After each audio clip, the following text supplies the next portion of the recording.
सब्ज घास से भरा एक खूबसूरत गांव, पुराने जमाने के मिट्टी के घरों के दरमियान एक किसान अपने सहन में काम कर रहा है। फजा में सुकून है, परिंदों की चहचहाहट सुनाई दे रही है। किसान के दो बेटे अहमद और बिलाल रोज लड़ते झगड़ते रहते हैं। मामूली बात पर भी एक दूसरे से नाराज हो जाते हैं। किसान दौर बैठा अपने बेटों को झगड़ते देखता है। उसके चेहरे पर उदासी और फिक्र के आसार हैं। वो सोचता है कि कैसे उन्हें समझाया जाए। शाम के वक्त किसान फैसला करता है कि वो अपने बेटों को एक सबक सिखाएगा। वो घर के सहन में बैठकर लकड़ियां जमा करने लगता है। किसान आवाज देता है, अहमद, बिलाल, दोनों आओ, मैं तुम्हें कुछ दिखाना चाहता हूं। दोनों बेटे थोड़े हैरान होकर आ जाते हैं। किसान लकड़ियों की एक गुठरी सामने रखता है और कहता है, कोशिश करो, इस गुठरी को तोड़कर दिखाओ। अहमद और बिलाल हैरान होकर एक दूसरे को देखते हैं। अहमद पूरी ताकत से लकड़ियों की गुठरी तोड़ने की कोशिश करता है, मगर नाकाम रहता है।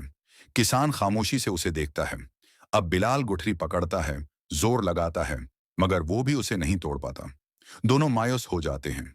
किसान मुस्कुराकर कहता है, अब ठहरो, मैं तुम्हें एक और चीज दिखाता हूं। उसकी आवाज में शफकत और अक्ल की झलक है। किसान गुठरी खोलता है, लकड़ियां अलग अलग करता है और कहता है, अब देखो, जब ये लकड़ियां अकेली हों तो क्या होता है। किसान एक लकड़ी अहमद को देता है और कहता है, बेटा, उसे तोड़कर दिखाओ। अहमद आसानी से लकड़ी तोड़ देता है। इसके चेहरे पर हैरत और समझ आने के आसार नजर आने लगते हैं। अब किसान दूसरी लकड़ी बिलाल को देता है। बेटा, तुम भी आजमा कर देखो। बिलाल भी लकड़ी फौरन तोड़ देता है। दोनों भाई एक दूसरे को देखकर हैरान होते हैं। किसान मुस्कुराते हुए कहता है, देखो, जब तुम अलग अलग हो तो कितने कमजोर हो। किसान कहता है, लेकिन जब तुम इकट्ठे होते हो तो कोई तुम्हें नुकसान नहीं पहुंचा सकता। दोनों भाई खामोश हो जाते हैं। उनके चेहरों पर एहसास और नरमी जाहिर होने लगती है। किसान कहता है, ये लकड़ियां तुम्हारी तरह हैं।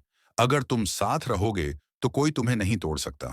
अहमद और बिलाल की आंखों में नरमी आ जाती है। वो अपने वालिद की बात गौर से सुनते हैं। दोनों भाई अपने वालिद के कदमों को छूकर कहते हैं, आबा, हमें मुआफ कर दो, हम कभी नहीं लड़ेंगे। किसान उनके सर पर हाथ रखकर दुआएं देता है।